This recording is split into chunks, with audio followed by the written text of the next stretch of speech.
Bienvenue sur la voie stoïque, l'espace où la sagesse ancienne rencontre les défis modernes.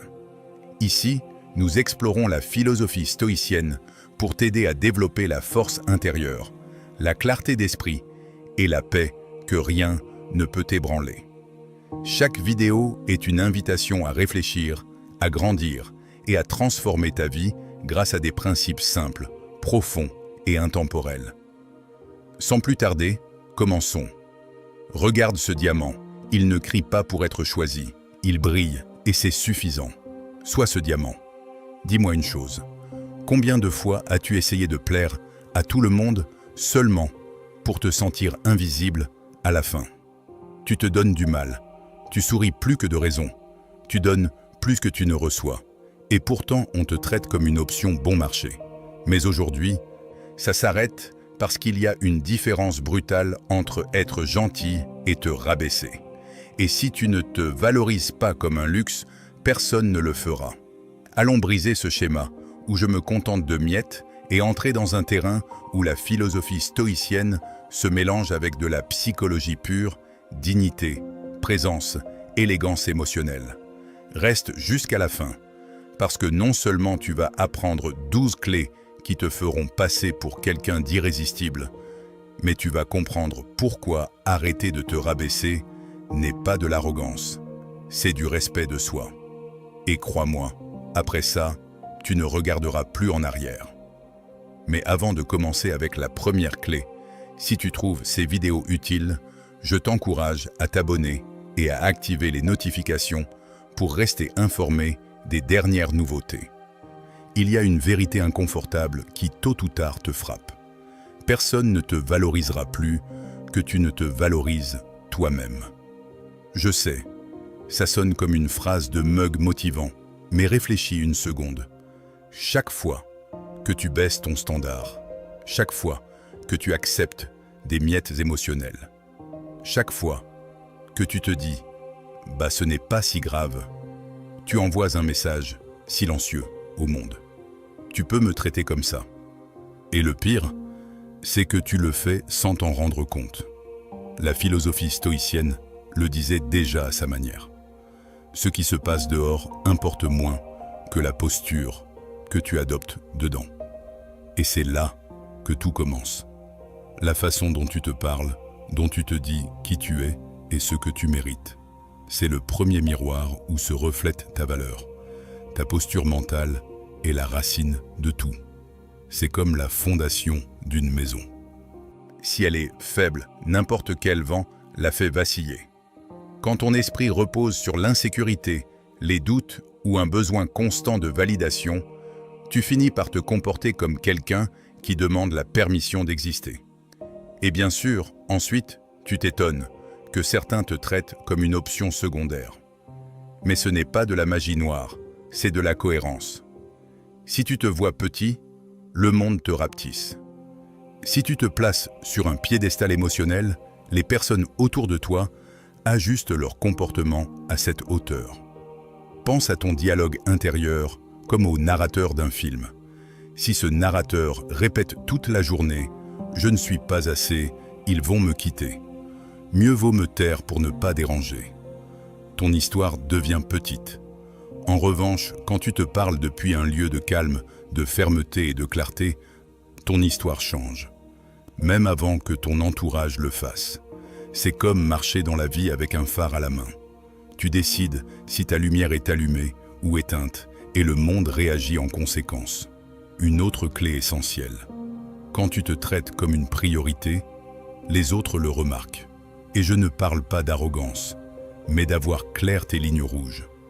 Les personnes qui te voient te choyer et te respecter, exiger le meilleur et poser des limites, comprennent rapidement le niveau de traitement que tu mérites.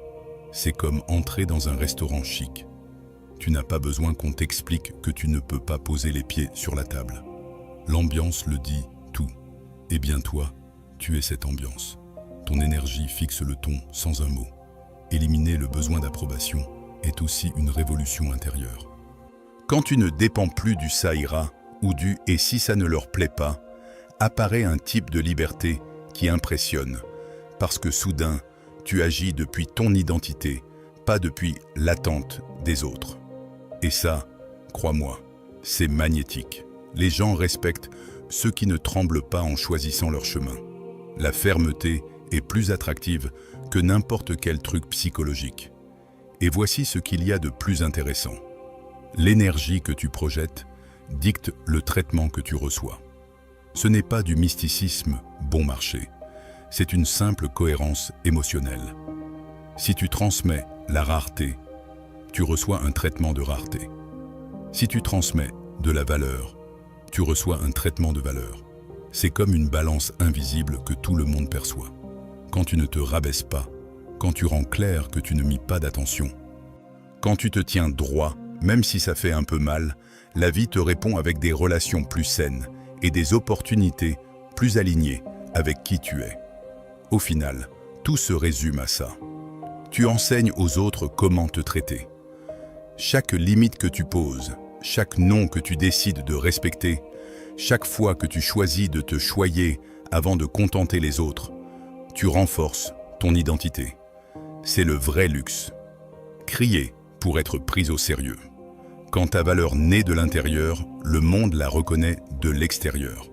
Alors, arrête de te rabaisser, élève ta posture mentale, ordonne ton dialogue intérieur. Sois ta priorité sans t'excuser, et tu verras comment change la façon dont on te regarde. L'extérieur commence toujours par l'intérieur. Quand tu te rappelles ce que tu veux, le monde arrête de t'offrir des rabais.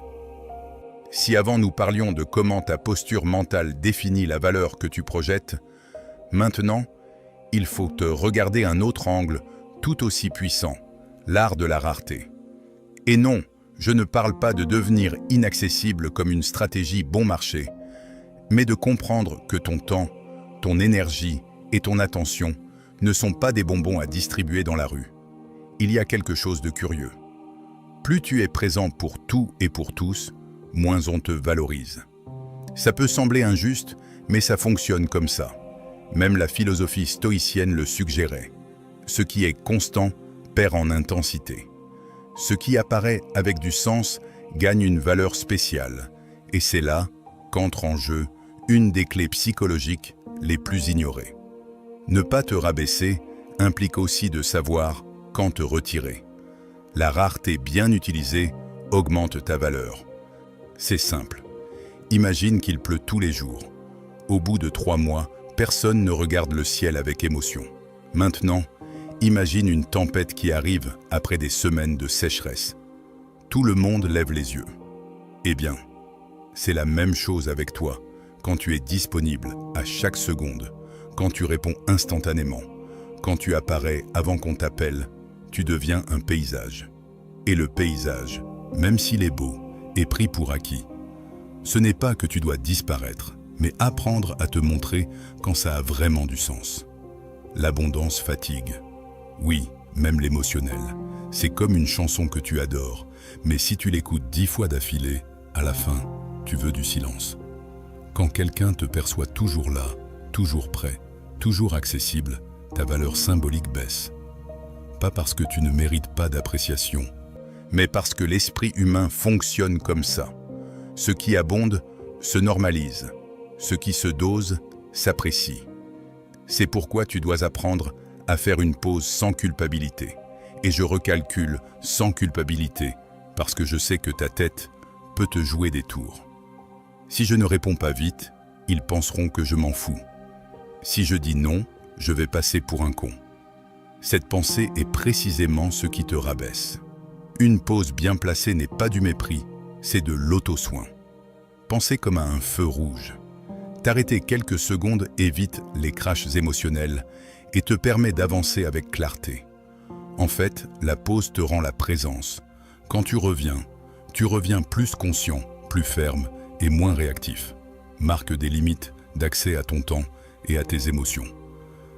Tes heures sont finies en nombre et ton énergie émotionnelle n'est pas une batterie magique.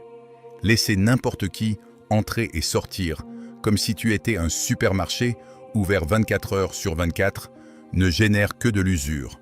Et l'usure apporte du ressentiment. Tes limites sont comme la porte d'une maison. avec une clé. Pas pour exclure le monde, mais pour décider qui entre. Quand il entre, et sous quelles conditions. Au final, celui qui s'énerve pour une limite est précisément celui qui en avait le plus besoin. Et enfin, rends clair que ta présence est un privilège, pas une ressource infinie. Il ne s'agit pas de te balader dans la vie avec l'air d'une star de cinéma, mais de vivre en comprenant que ton temps est précieux. Les personnes qui savent être avec toi le remarqueront et l'apprécieront. Celles qui ne te veulent que par excès de disponibilité iront chercher quelqu'un de plus facile à consommer. Et crois-moi, c'est une bénédiction déguisée.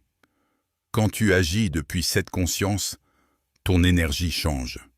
Tu n'es plus en train de mendier de l'attention, ni de donner ta présence à n'importe qui passe par là. Et cette façon d'être dans le monde transmet quelque chose de très clair. Tu as des standards, et quand quelqu'un a des standards, il inspire du respect. Il ne s'agit pas de devenir distant, froid ou inaccessible. Il s'agit de se rappeler que tu n'es pas là pour être d'usage illimité. Les relations, les liens, les dynamiques humaines fonctionnent mieux quand il y a un équilibre. Présence, oui, mais aussi pause. Donne, oui, mais dans des limites. Disposition, oui, mais pas au prix de ton bien-être. Quand tu comprends ça, ta valeur s'élève toute seule. Les gens commencent à te voir avec d'autres yeux. Pas parce que tu fais semblant de rien, mais parce que, enfin, tu te places à la place qui t'a toujours été. Au final, montrer une rareté intelligente n'est pas t'éloigner des autres. C'est t'approcher de toi. Et quand tu te respectes en premier, le monde apprend à te respecter après. Celui qui ne craint pas de te perdre te valorise différemment quand tu arrêtes d'être partout. Après avoir compris comment la rareté bien gérée élève ta valeur, il faut regarder un autre aspect tout aussi puissant, qui parfois te met mal à l'aise, parce que tu crois qu'il peut te faire paraître distant. Le silence. Et curieusement, c'est tout le contraire. Ton silence parle, et il parle plus fort que tu ne le crois. Ce n'est pas de l'absence, c'est un message. Ce n'est pas du désintérêt, c'est de l'autocontrôle. Même les stoïs le comprenaient comme ça. Celui qui domine ses impulsions domine la situation. Et c'est là qu'entre une des clés psychologiques les plus puissantes pour ne jamais te rabaisser. Savoir se taire quand ça t'arrange. Ton silence révèle plus que tu ne l'imagines. Quand tu ne cours pas expliquer, justifier ou remplir chaque vide, tu envoies un signal clair. Tu n'es pas désespéré d'attention. Et ça, que tu le veuilles ou non, augmente ta valeur parce que les gens respectent et craignent un peu celui qui ne se montre pas anxieux d'être compris. Ton calme met mal à l'aise ceux qui ont besoin de bruit pour se sentir en sécurité et en même temps attire ceux qui savent voir au-delà des mots. Les gens valorisent le plus celui qui ne mite pas d'attention. Ça fonctionne de la même façon qu'avec les objets précieux. Tu ne vois pas un diamant supplier qu'on le remarque. Il est simplement là, brillant, sans effort. Celui qui veut le voir, le voit. Celui qui ne veut pas, se le perd. Eh bien, tu devrais adopter la même logique. Quand tu baisses ton énergie pour plaire, ou que tu envoies des messages juste pour qu'on ne t'oublie pas, tu deviens une version diluée de ce que tu es vraiment. Quand tu arrêtes de le faire, quand tu restes à ta place sans anxiété, la perception des autres change immédiatement. Se taire dans les moments clés génère un mystère psychologique. Il ne s'agit pas de jouer à cache-cache émotionnel, mais de comprendre que tout ne se dit pas en temps réel. Pense à un film qui montre trop vite ses rebondissements. Il perd de son charme. Non, c'est la même chose avec toi quand tu parles sans pause, sans filtrer, sans laisser d'espace. L'autre sent qu'il t'a déjà décrypté. En revanche, quand tu réponds avec calme, quand tu écoutes plus que tu ne parles, quand tu ne ressens pas le besoin de remplir tous les silences, tu éveilles la curiosité. Et la curiosité est le premier pas de l'intérêt. Ne pas répondre immédiatement a aussi sa magie.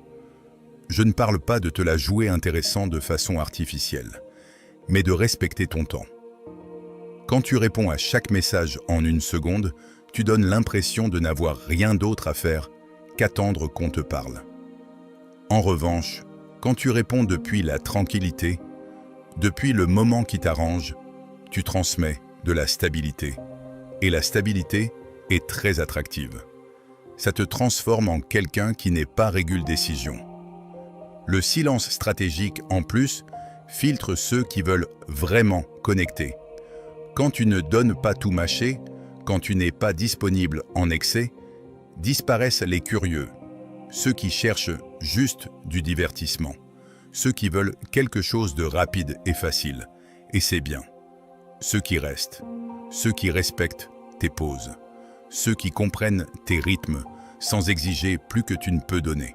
Ce sont eux qui valent la peine. Ton silence agit comme un tamise émotionnel qui sépare l'attention réelle de l'attention prêtée. Imagine que ta présence est comme une tasse de café fraîchement fait. Si quelqu'un la boit avec calme, il la valorise. S'il l'avale sans penser, il ne l'a pas appréciée.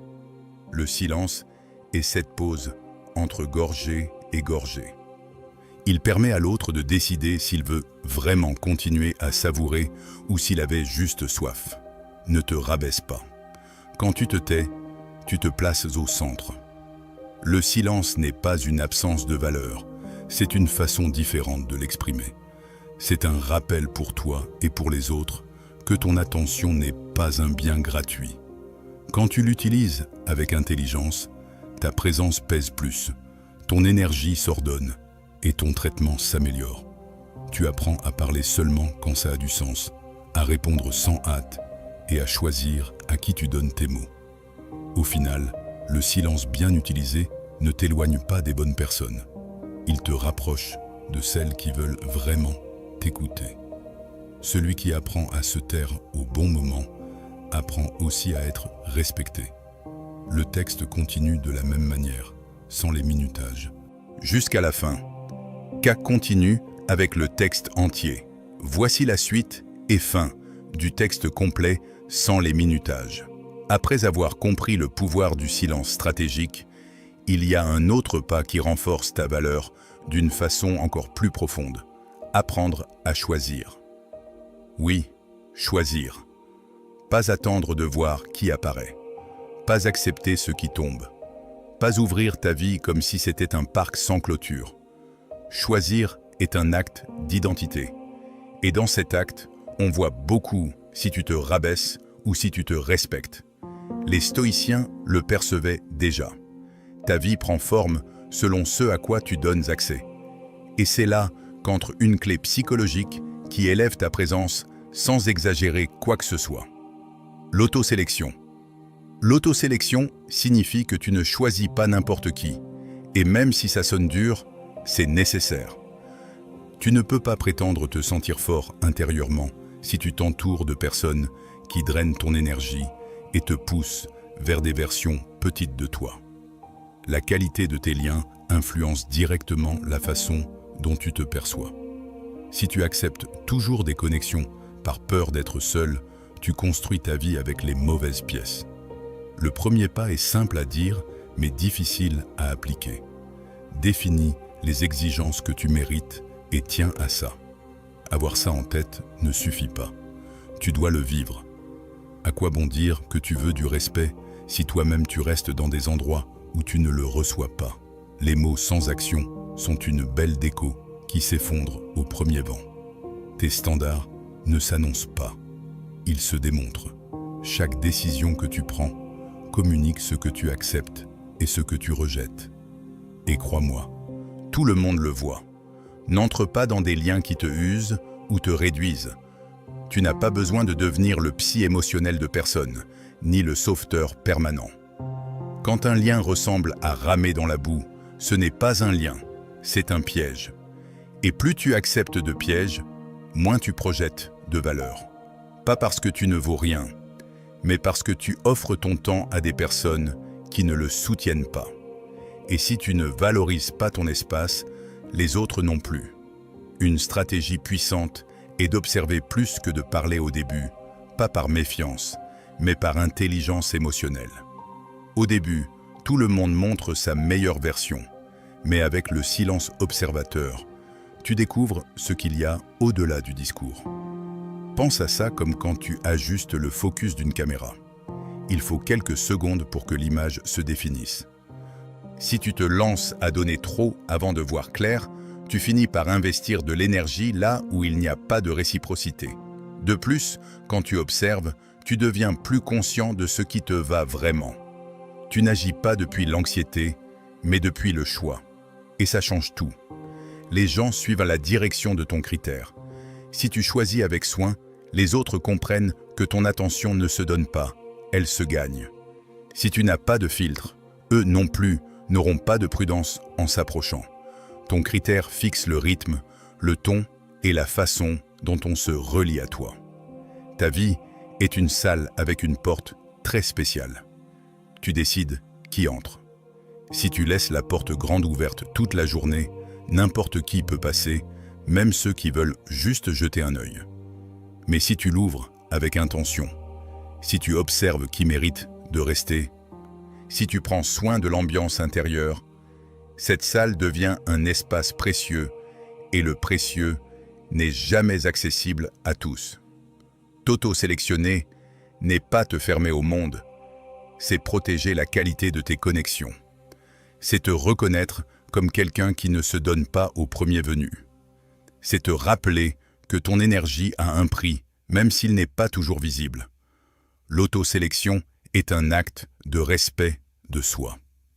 C'est choisir, depuis une tête claire et un cœur ferme. Tu ne choisis pas par besoin, tu choisis par cohérence. Et quand tu le fais, ta valeur monte sans que tu aies à démontrer quoi que ce soit. Les gens te regardent différemment, pas par arrogance, mais parce que tu transmets un ordre interne. Au final, il ne s'agit pas de paraître un luxe. Il s'agit de l'être dans ton critère, dans tes limites, dans ta façon de filtrer ce que tu laisses entrer dans ta vie.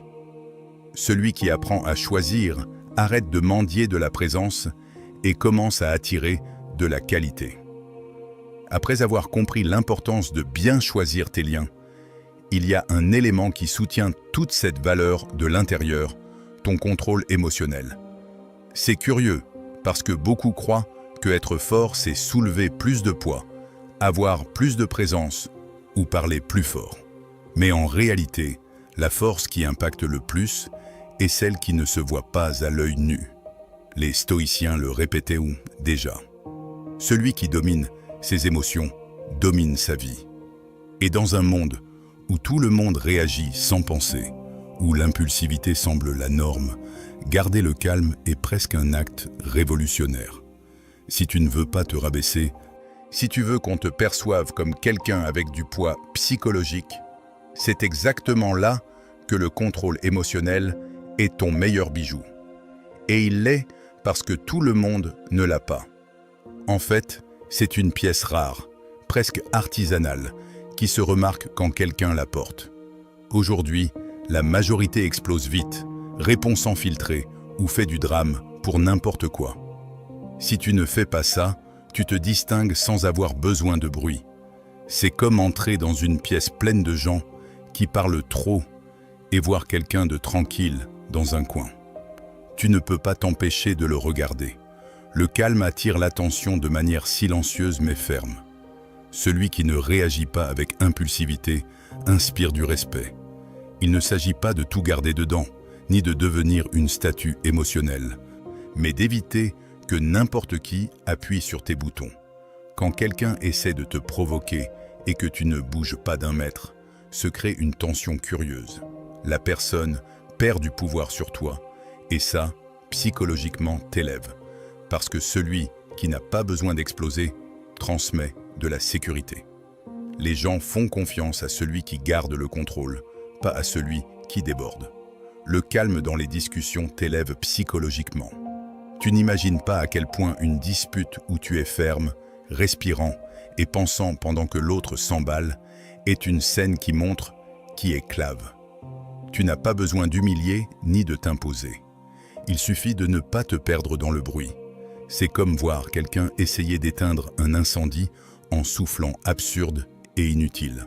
En revanche, toi, tu agirais comme celui qui baisse la vanne d'oxygène avec précision, sans tapage, sans usure inutile. Te déconnecter du drame te distingue du reste, et c'est clé. On vit entouré de personnes qui cherchent le conflit, l'attention ou le chaos, comme si ça leur donnait du sens. Si tu décides de ne pas entrer dans ce cirque, tu deviens différent.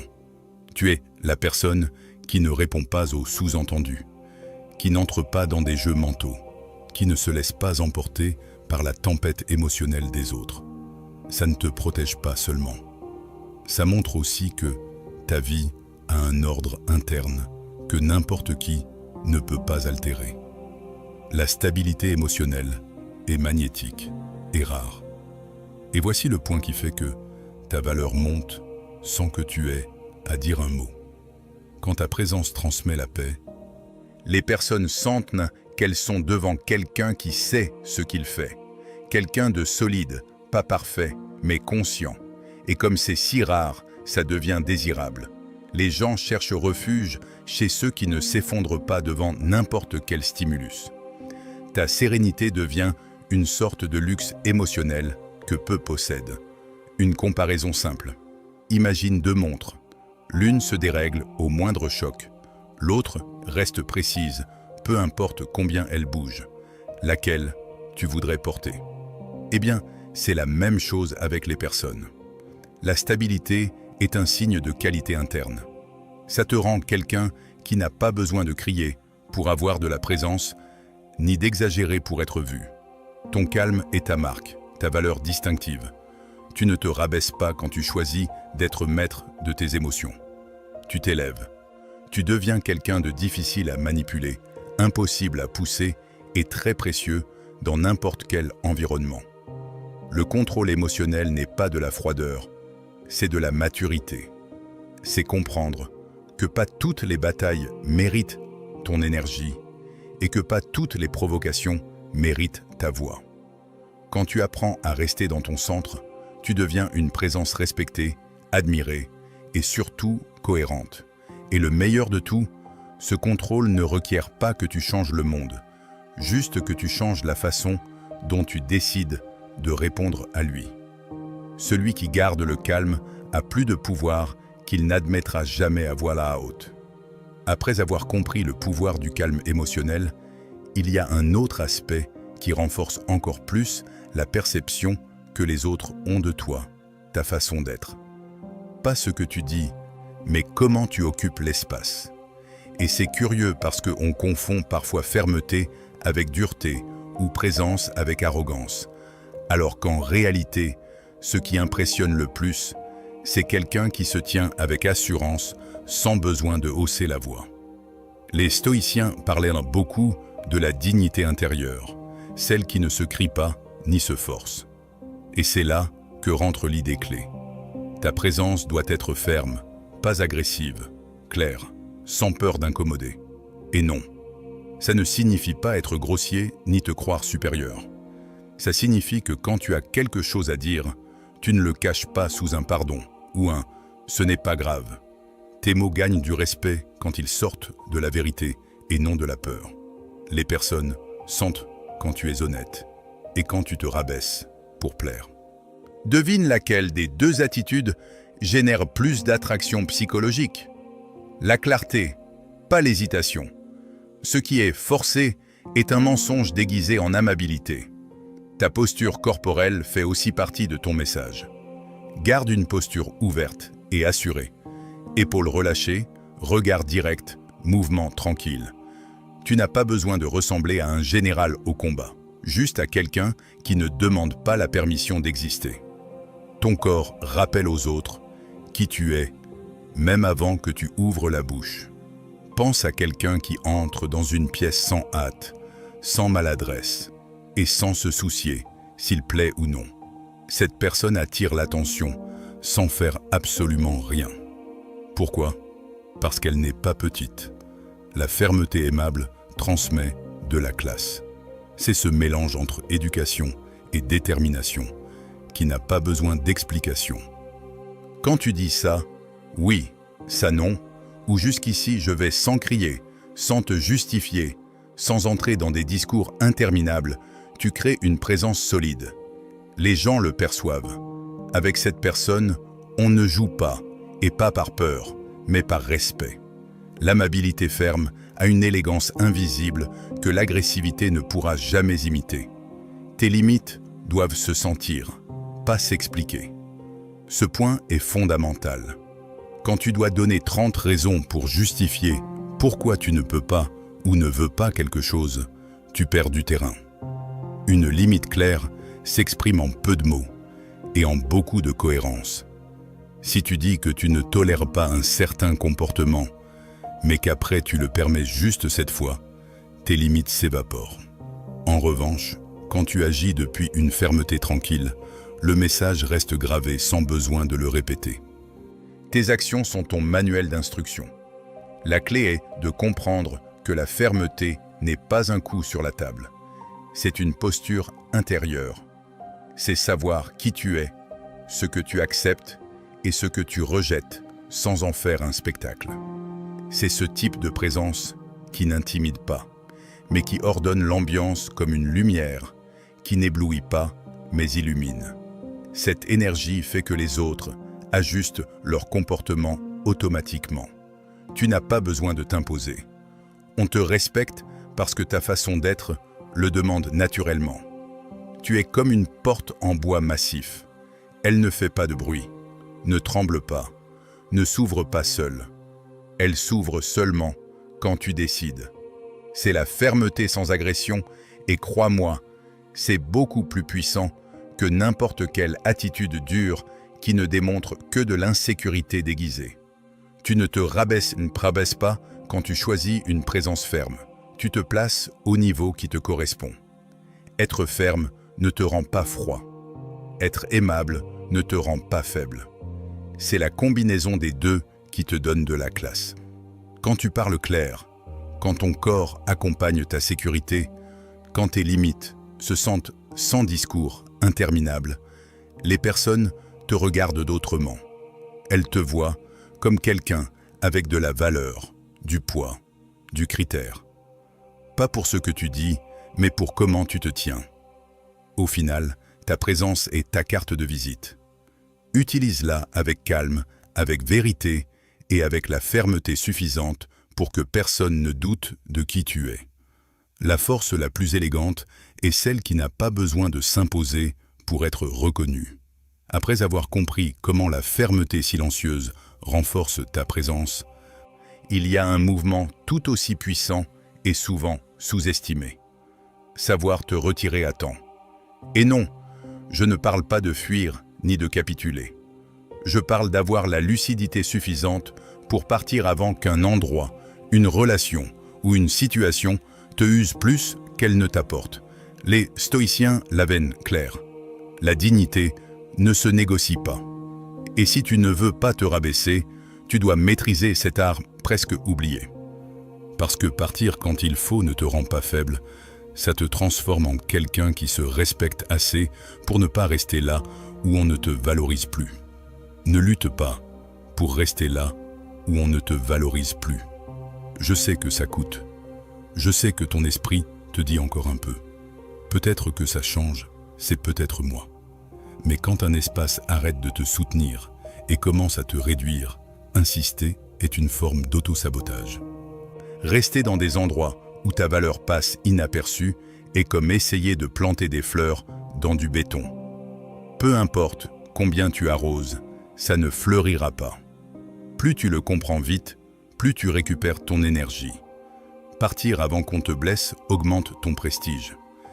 Et même si ça sonne comme un grand mot, ici le prestige n'a rien à voir avec la gloire, mais avec la cohérence, avec l'image intérieure que tu as de toi.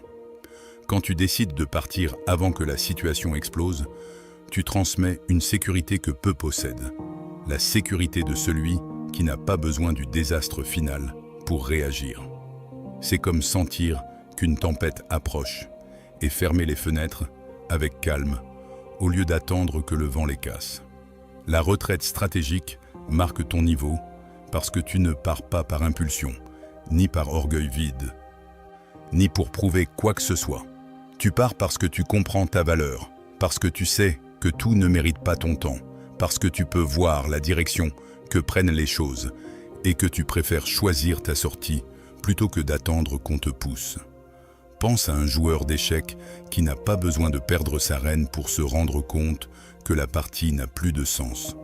Celui qui sait se retirer à temps, c'est aussi gagner à d'autres tables. Ne jamais supplier est la base du respect de soi, et c'est le point le plus sensible, mais aussi le plus transformateur. Supplier pour de l'attention, de l'affection, des excuses ou une place qui clairement ne t'appartient pas est la façon la plus rapide d'éroder ton estime de soi. Quand tu supplies, tu te rabaisses. Quand tu insistes là où il n'y a pas de réciprocité, tu te places à un niveau qui ne te correspond pas. Mais quand tu choisis de te retirer, même si ça fait un peu mal, tu te rends à toi-même une dignité qui n'a pas de prix. Parfois, se retirer signifie aussi garder le silence ou s'éloigner sans faire de drame ou simplement laisser les choses tomber d'elles-mêmes.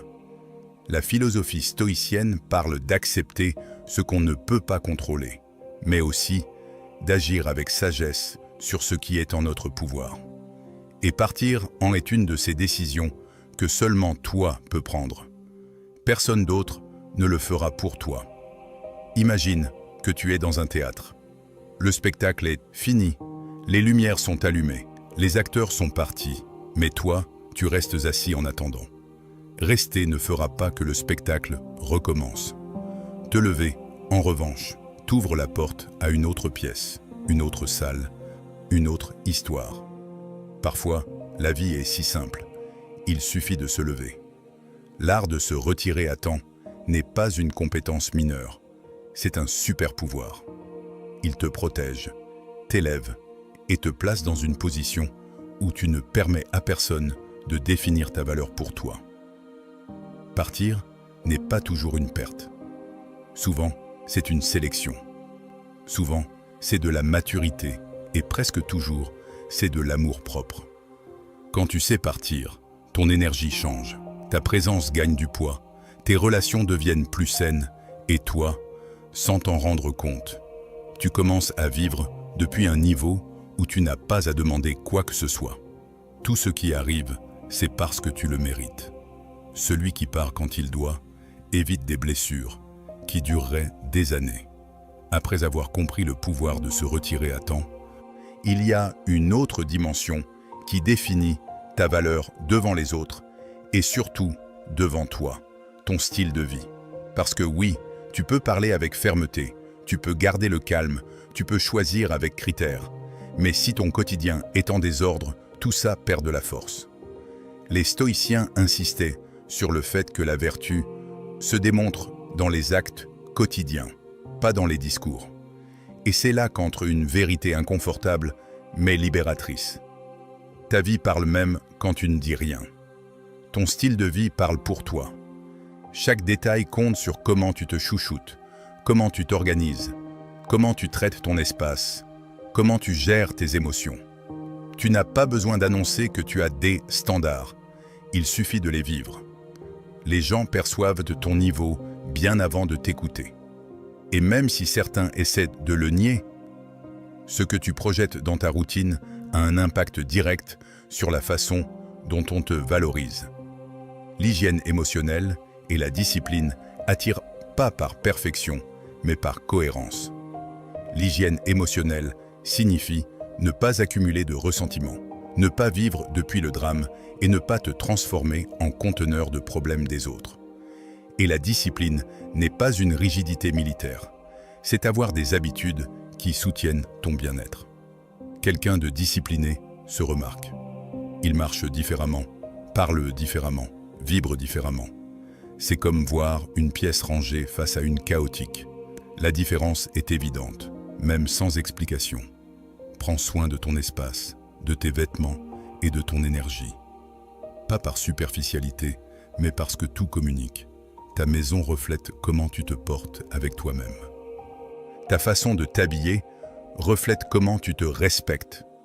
Ton énergie reflète comment est ton monde intérieur. Tu n'as pas besoin de vêtements chers ni d'un appartement minimaliste digne d'un magazine. Tu as besoin d'intention, d'un environnement propre, de vêtements qui te représentent, d'une présence qui ne traîne pas dans la vie. Ce sont des détails petits, mais tous ensemble, ils créent un message clair.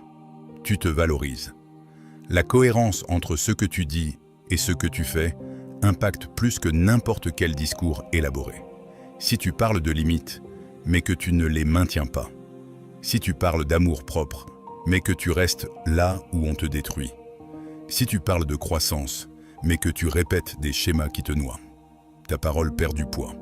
En revanche, quand ta vie s'aligne avec tes idées, ta présence devient solide. La cohérence est magnétique parce qu'elle est rare.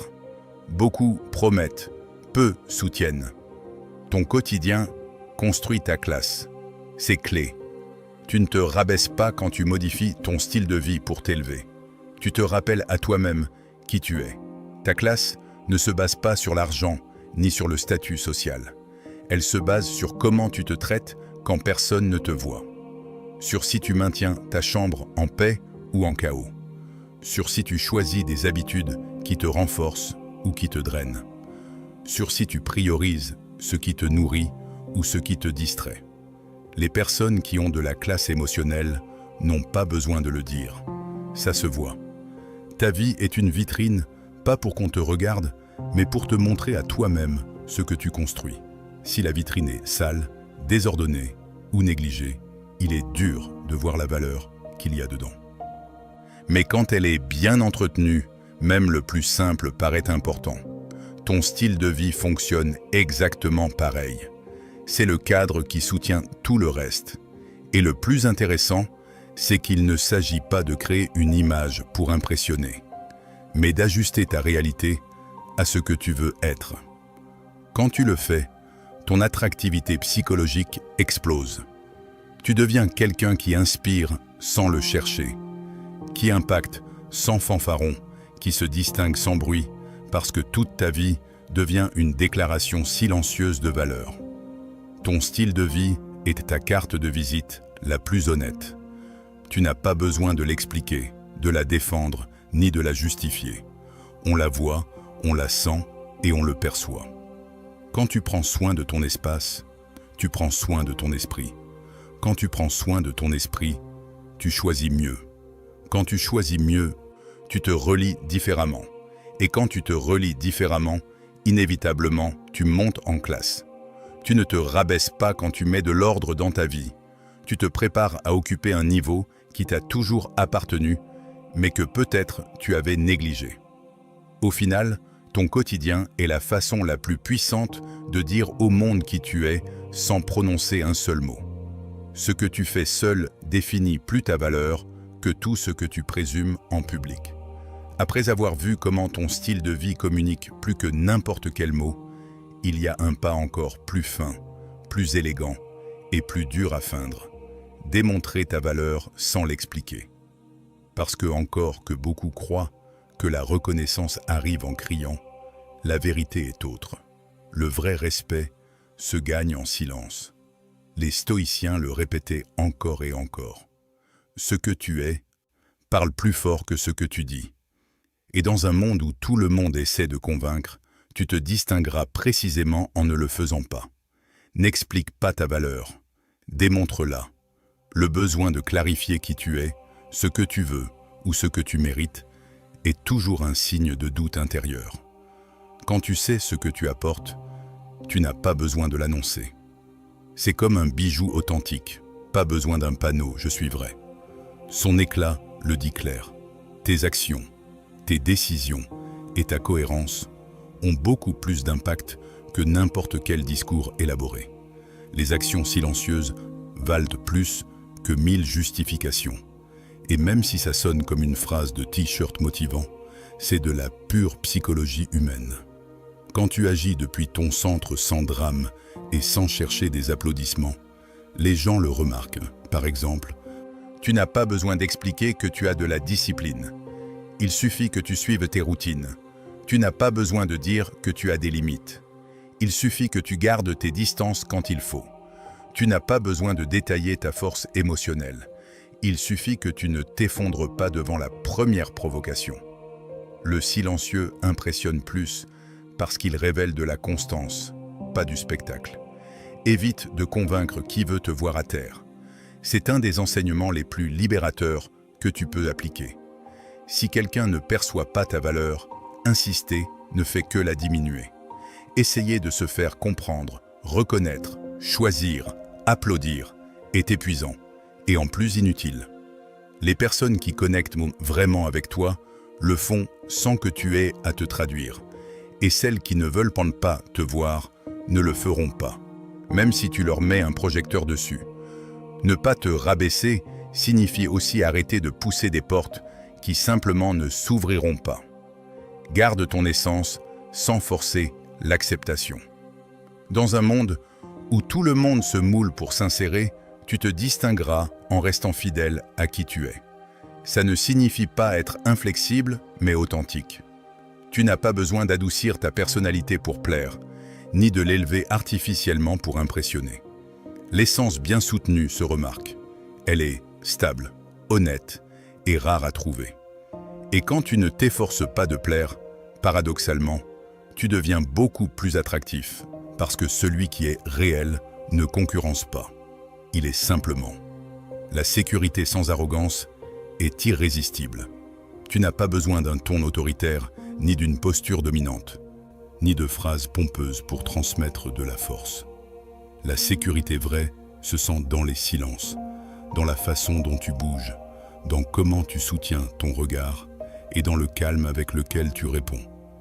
C'est cette énergie tranquille qui dit « Je sais qui je suis et je n'ai pas besoin de le prouver ». Et curieusement, moins tu cherches à impressionner, plus tu impactes. Celui qui a une sécurité intérieure ne discute pas pour avoir raison, ni n'expose sa vie pour être validé. Il marche à son rythme, pense à un phare. Il ne crie pas, ne court pas, ne te poursuit pas. Il est simplement là, ferme, illuminant. Celui qui a besoin de sa lumière la voit, et celui qui n'en a pas besoin passe sans que ça affecte le phare. Tu devrais fonctionner pareil. Ta valeur ne diminue pas parce que quelqu'un ne la reconnaît pas. Simplement, ce n'était pas la personne indiquée pour l'apprécier. Tu ne te rabaisses pas quand tu choisis de démontrer avant d'expliquer. Tu deviens quelqu'un qui inspire sans effort, qui impacte sans bruit et qui se respecte sans demander la permission. Tes actions sont ton CT émotionnel. Ta cohérence est ta carte de visite et ta capacité à rester fidèle à ton essence, même quand personne n'applaudit. C'est ce qui vraiment t'élève au-dessus de la moyenne. Au final, ce que tu dis peut mentir, mais ce que tu fais, comment tu agis et comment tu vis, ça n'admet pas de discussion. C'est ça qui te rend mémorable. Celui qui connaît sa valeur ne parle pas fort, il marche ferme. Après avoir compris que ta valeur se démontre avec des actions et non avec des explications, surgit un pas tout aussi essentiel pour te maintenir à ton niveau. Laissez claires tes attentes, pas comme une exigence arrogante, mais comme un filtre silencieux mais efficace. Les stoïciens parlèrent beaucoup de l'importance de la clarté mentale, parce que celui qui sait ce qu'il veut réduit le bruit du monde. Et c'est exactement ce qui se passe ici. Quand tu exprimes tes attentes avec sérénité, tu deviens quelqu'un qui ne se rabaisse pas pour s'insérer. Les attentes claires sont un filtre puissant, et pas parce que tu dois les défendre, mais parce qu'elles fonctionnent seules. Quand tu dis ce que tu cherches, ce que tu acceptes et ce que tu n'es pas prêt à tolérer, se fait une séparation automatique entre ceux qui te comprennent et ceux qui n'étaient que de passage. Tu n'as pas besoin de longues explications, il suffit d'être transparent. La clarté est un aimant pour les personnes adéquates et une sortie de secours pour les erronés. Dis ce que tu cherches sans peur du rejet. La peur de perdre fait que beaucoup cachent dans leurs standards, comme si les montrer était un acte de vanité. Mais cacher ce que tu veux est la façon la plus rapide de finir dans des situations qui ne te représentent pas. Quand tu dis vraiment ce que tu veux, que ce soit du respect, de la réciprocité, du calme, de la loyauté ou un type de traitement spécifique, tu n'es pas exigeant, tu es honnête. Et l'honnêteté est un filtre naturel, même si parfois ça pique. La clarté économise du temps et élève ton standard. Quand tu sais où tu vas, tu évites de perdre des semaines, des mois ou même des années dans des endroits et des liens où tu n'allais jamais t'insérer. C'est comme entrer dans un magasin. Si tu dis dès le début ce que tu cherches, le processus est facile. Mais si tu restes à regarder sans rien dire, tu finiras par accepter la première chose qu'on t'offre. C'est la même chose avec les relations. Si tu ne communiques pas tes attentes, tu prendras n'importe quoi, même si ce n'est pas pour toi. En revanche, quand tu le dis avec calme, tu transmets de la classe. Celui qui reste comprend ton langage, et voici une des vérités les plus belles. Les personnes qui connectent vraiment avec toi ne s'effreinent pas de ta clarté. Elles l'apprécient parce que la clarté évite les malentendus, élimine les jeux mentaux et crée des relations plus sincères. Quand quelqu'un reste même en sachant ce que tu veux et ce que tu ne veux pas, c'est parce qu'il s'aligne avec ta vision, pas parce qu'il espère que tu baisses ton niveau. Cette personne comprend ton langage émotionnel et marche à ton rythme. Celui qui part simplement n'était pas à ton niveau. Et même si au début ça peut faire mal, avec le temps, tu l'apprécieras. Toute personne qui s'éloigne après avoir entendu tes attentes est un problème qui se résout seul. Tu n'as rien perdu. Tu as gagné de l'espace. Quelqu'un qui disparaît parce qu'il ne supporte pas tes limites ou tes standards n'allait jamais t'offrir de stabilité. La sortie de ces profils n'est pas une perte, c'est une purification. Et c'est la preuve que tu ne te rabaisses pas pour plaire. Imagine un pont avec un panneau qui dit hauteur minimale pour passer. Ce n'est pas de l'arrogance, c'est de la sécurité. Et chaque véhicule qui ne remplit pas ce critère ne peut pas passer. Pas parce qu'il n'est pas précieux, mais parce qu'il n'est pas adapté à ce chemin. Tes attentes fonctionnent pareil. C'est un panneau silencieux qui dit « On entre avec respect ». Celui qui n'atteint pas cette hauteur part seul. Avoir des attentes claires n'est pas être dur, ni froid, ni exigeant. C'est être conscient de ce dont tu as besoin pour vivre en paix. C'est une forme d'amour-propre et une forme de respect envers tes liens. Quand tu exprimes tes standards sans trembler, tu deviens plus authentique, plus libre et oui, plus précieux. Les personnes adéquates le sentiront comme un soulagement, les inadéquates comme une barrière. Et c'est justement l'idée. Au final, celui qui veut être à ta hauteur monte, celui qui ne veut pas descend, et toi tu avances sans te rabaisser. La clarté effraie les instables et attire ceux qui sont faits pour rester. Après avoir compris le pouvoir d'avoir des attentes claires, il y a un geste encore plus déterminant pour ne pas te rabaisser. Apprendre à dire non sans trembler. Oui, ce monosyllabe qui s'étrangle chez beaucoup parce qu'ils sentent qu'ils vont décevoir, perdre de l'affection ou passer pour mal. Mais ce que personne ne te dit, c'est que ton non est une pièce de royauté émotionnelle. Les stoïciens le savaient. Ce que tu acceptes définit autant que ce que tu rejettes. Et si tu veux qu'on te voie comme un luxe, tu dois maîtriser cet art sans culpabilité. Ta capacité à dire non est ta couronne. Pas parce qu'elle te donne de l'autorité sur les autres, mais parce qu'elle te donne de l'autorité sur ta propre vie. Il y a des personnes qui perdent des années entières par peur de prononcer ce mot, et pendant ce temps, elles se remplissent d'engagements qui ne les représentent pas, de relations qui les drainent et de responsabilités qu'elles n'ont pas choisies. Ton non est le filtre qui protège ton temps, ton énergie et ta paix mentale. Quand tu apprends à l'utiliser, ta vie s'ordonne seule. Rejeter ce qui n'ajoute rien renforce ta position. Chaque fois que tu dis oui à quelque chose qui te soustrait, tu dis non à quelque chose qui t'aurait apporté. Et cette mathématique émotionnelle est plus importante qu'elle n'y paraît. Quand tu acceptes des invitations par obligation, des faveurs abusives, des liens sans réciprocité ou des situations que tu sais te nuire, ta valeur diminue à tes propres yeux. En revanche, quand tu as le courage de rejeter ce qui ne s'accorde pas, tu transmets une clarté que peu possèdent. Un non bien donné te libère de liens usants. Parfois, il suffit de poser une limite une seule fois pour voir comment certains profils s'évaporent et loin de t'inquiéter. Tu devrais le célébrer. Celui qui disparaît quand tu poses des limites n'avait jamais l'intention de te traiter bien. Ton non fonctionne comme une lampe. Il illumine qui est avec toi par convenance et qui est là parce qu'il te respecte. C'est un filtre silencieux qui t'épargne des drames, des déceptions et de l'usure émotionnelle. Tes limites entraînent les gens à te traiter mieux.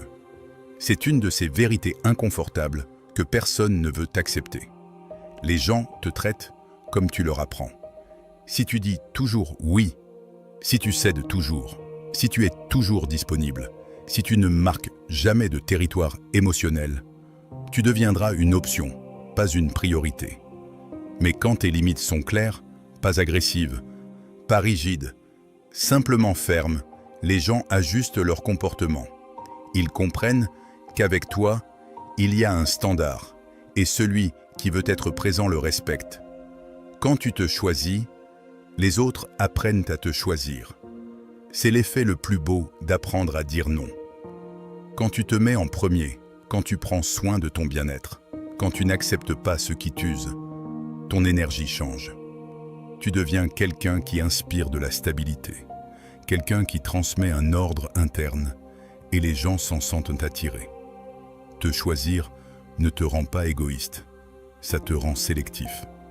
Et quand tu te choisis, les autres te perçoivent comme quelqu'un qui vaut la peine d'être choisi aussi. Ta vie est une maison avec peu d'espace. Si tu la remplis de meubles que tu n'aimes pas, où mettras-tu ce qui compte vraiment? Tes noms sont l'acte de sortir tout ce qui gêne. Seulement comme ça, tu peux laisser entrer ce qui te fait du bien. Ton non n'est pas un rejet, c'est du respect. C'est un rappel que ta paix, ton temps et ton énergie ont une valeur que tu ne vas pas donner.